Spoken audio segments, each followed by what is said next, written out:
عشان تعمل اكسبورت بشكل سليم لازم ناخد بالنا من 3 حاجات. اول حاجه ودي اهم حاجه اللي احنا نكلم العميل بتاعنا نعرف هو محتاج يشير الفيديو بتاعه فين. فرضا هو معاه فيديو متصور فول اتش دي ومحتاج يحوله لمقاس طولي اللي هو مقاس 1080 في 1920. هنا احنا مش هنروح للسيتنج بتاعت الاكسبورت ونعمل تغيير للابعاد، ولكن هنروح للسيكونس نفسه. اول حاجه هنظلل السيكونس بتاعنا وبعدين نروح للسيكونس من الشريط اللي فوق ونختار سيتنج سيكونس. هنختار خيار كاستم ونغير الابعاد بنفسنا ونتاكد ان الابعاد اللي فوق زي الابعاد اللي تحت وبعدين نتك اوكي. هنلاحظ هنا ان السيكونس بتاعنا بالفعل بقى مقاس طولي ولكن مش مغطي الفيديو كامل، في فريم اسود فوق وفريم اسود تحت. هنظلل الفيديو بتاعنا وبعدين نروح للافكت كنترول ونخش على الموشن ونغير السكيل والبوزيشن بتاع الفيديو عشان الفيديو يكون واضح فيه الجزء المهم اللي احنا محتاجينه يظهر على الشاشه. وبعد كده هروح للاكسبورت ونعمل اكسبورت بالسيتنج اللي احنا عملناه. هم في البريمير عاملين لك سيتنج كتير جدا في خيارات الاكسبورت، ولكن نادرا جدا ان انت تختار منها حاجه، ودي كانت الحاجه الثانيه. اما الحاجه الثالثه وهي البتريت، البريمير بيديك اوتوماتيك بتريت،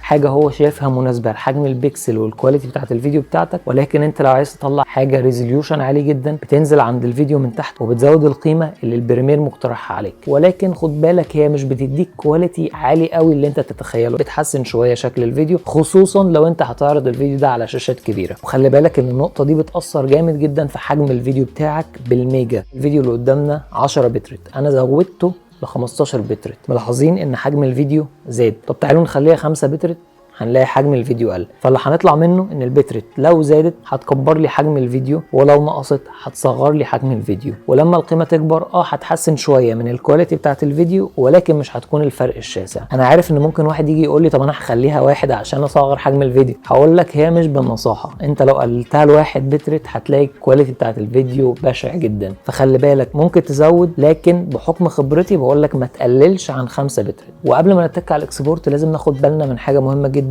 اننا نحدد اللوكيشن بتاع الفيديو اللي احنا هنحفظه عشان ما نبص ونتوه في الجهاز. ودي مشكله بيقع فيها دايما اي حد بيبدا في المونتاج، ان هو بيعمل اكسبورت وفرحان وبعدين بيكتشف ان الفيديو ما اتعملوش اكسبورت. لا، هو اتعمل له اكسبورت ولكن انت مش عارف هو فين. فخلي بالك من مكان الفيديو.